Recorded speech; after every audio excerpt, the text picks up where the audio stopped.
So over to the final game, and I think this might be surprise to some people. I think it might be the best game of the Sweet 16 matchups. Texas, around. Okay, so you're in agreement. Texas -4 at most shops, total 148.5. I'm curious about what you think on the total in a second, but going back to, I want to address this first.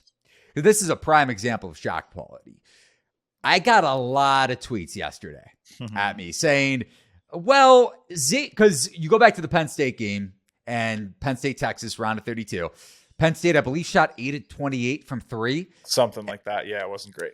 Right. Texas shoots 3 of 13. So to the average viewer's, batter's eye, they say, well, Texas didn't shoot well either. So therefore, it's kind of a wash. No, it's not a wash. No. Because Texas is bottom 65 in three-point attempt rate, and Penn State attempts the second highest number of threes across college basketball. Yeah. Like that was Penn State, and I was kind of surprisingly excited to look at shot quality earlier today because you guys had it Penn State too, and I was wondering what the score would be. You know, sometimes the eye test doesn't always match up, but you guys had it at Penn State too. So I just want to start there.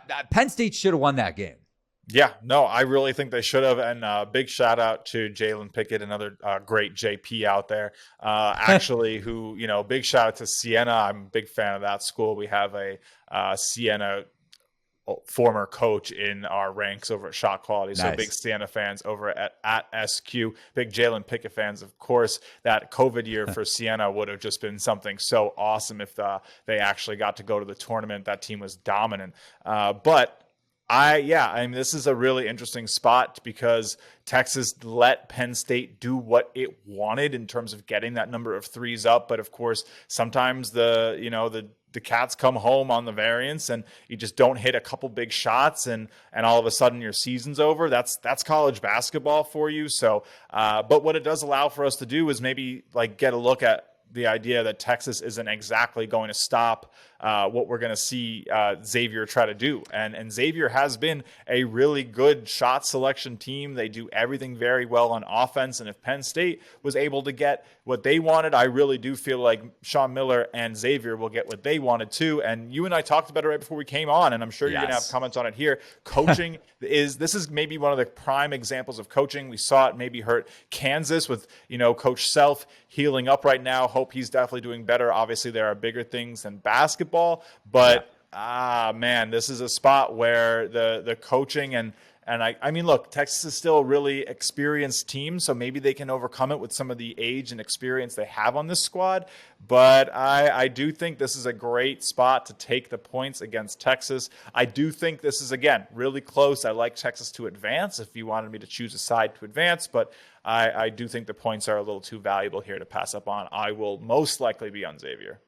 Okay. Would you, before I get started, it's not as long as Arkansas, UConn, but I got some points. Would you wait on this number for people that are listening earlier in the week? Yeah, I would. I think what I really like here and why I would wait for the number is that every point's going to matter with a team like Texas, who actually has a super low rim and three rate, 343rd in the country, leads to a lot of mid-range possessions. They're 9th most in mid-range attempts in the country. So every single point's going to matter when you take low value shots. They're not going to be able to rapidly extend leads if they prefer to go take a mid-range shot. So yeah, I like waiting for every possible point. And I don't know if even losing it down to 3.5 compromises your position all that much. Of course, 3.5, you don't actually lose too much of a win condition there, just the loss. All right. I'm with you on if you're going to bet Xavier to wait. But so got all the points here.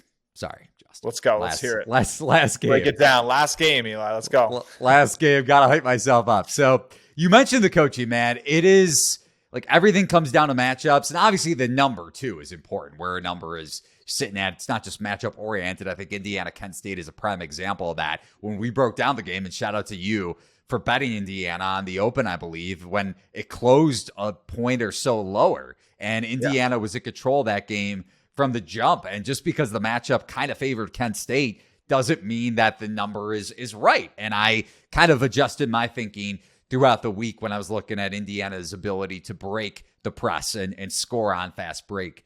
opportunities. So back to this game, though. Coaching mismatch. Monster coaching mismatch. Because the shot selection that Penn State was able to get with Micah Shrewsbury, who had a big coaching advantage to me over Rodney Terry. I know people are automatically giving Terry the Texas job. And listen, he has done a hell of a job and definitely deserves a monster look.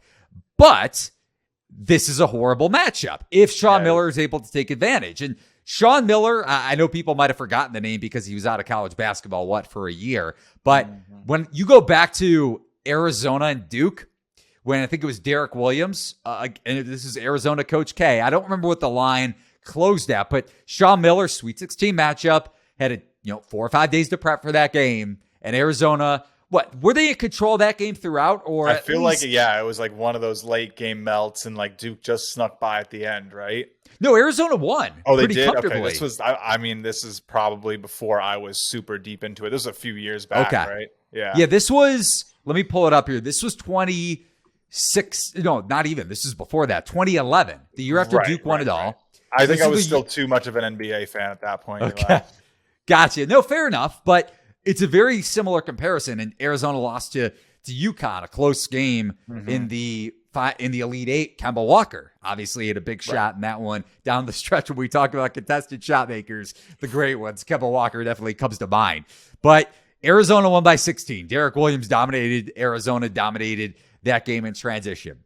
Now, I know Xavier ranks bottom 60, 70 across college basketball in three-point attempt rate, which is along the same lines of Texas. But this is where you got to think 1 or 2 days of prep. I think Sean Miller would come out with an aggressive game plan. But especially 4 or 5, you give one of the best offensive minds in the country. I know he got slammed because of the way he handled recruiting over the last couple of decades, but or maybe last decade, just after he left Xavier for Arizona. But the way Sean Miller can coach and the sets he can design, especially off of prep, and you could take advantage of Texas's ball screen D, especially just their no middle defense in general, because they typically want to pack the paint. You get those 3-point looks for Kunkel, and you also get good off the dribble 3-point opportunities for Soli Boom and Colby Jones, who is a very, very good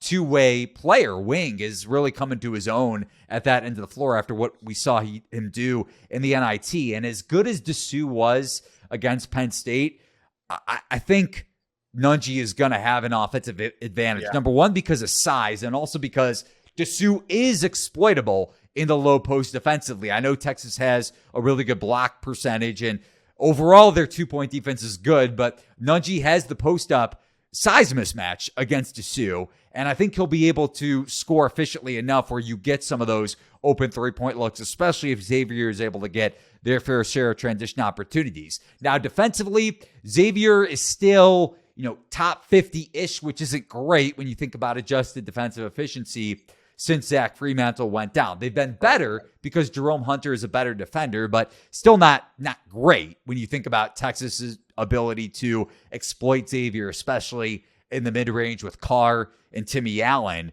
But defensively for Xavier, the one area that I do think they'll have an advantage in, which doesn't really in the box score, it more so boils down to matchups, is when Sean Miller decides to shadow Marcus Carr with Colby Jones, because I think it will happen with Xavier's length in their lineup, because you have Hunter and Nunge at the 4 and the 5. It's not like Jones is a small 4. I think he'll have the ability to throw Jones on Carr at some point in this game, and I think it'll pay dividends for Xavier. So listen, I have Texas futures, and I don't feel great about this game. I don't, especially with Miller having the prep edge over Rodney Terry. This isn't Chris Beard prep. This isn't Chris Beard in-game adjustments. So I think it haunts Texas a little bit in this game. Not to say Beard shouldn't be coaching Texas. I mean, he's a terrible person. That's without being said. But we don't need to dig into that. I do think Xavier has a lot of mismatches they could take advantage of. Yeah, no, I agree. I think what's really interesting to me here and speaks to Sean Miller's coaching prowess is just how many of our shot type stat effective efficiencies are green for this Xavier team. They can really go in and get any type of look they want, and they do so efficiently. Their frequencies obviously tend to lean them towards post-up play. They definitely like that type of reliable move down low. Texas is pretty average at defending the post-up, honestly. But what I really think is going to be interesting here is how Xavier defends. I think that's really the X factor in this game. Of course, literally the X factor. Yeah, I mean, we know that the offensive unit for Xavier is good. The defensive unit for Texas is good. And we think, Miller probably has the advantage in terms of getting past that. But where maybe, things might unfurl for Xavier is if they just, can't stop some of the playmakers that Texas has. And, it's not like they play a really, I guess, not invaluable or non-valuable type of game with the 343rd rim and 3 rate. So they're not pulling up from 3. But again, it's going to come down to the rim play. If Xavier can really hopefully stay out of foul trouble, that's going to be a big deal for them as well. We saw that impact them a little bit in their last game, but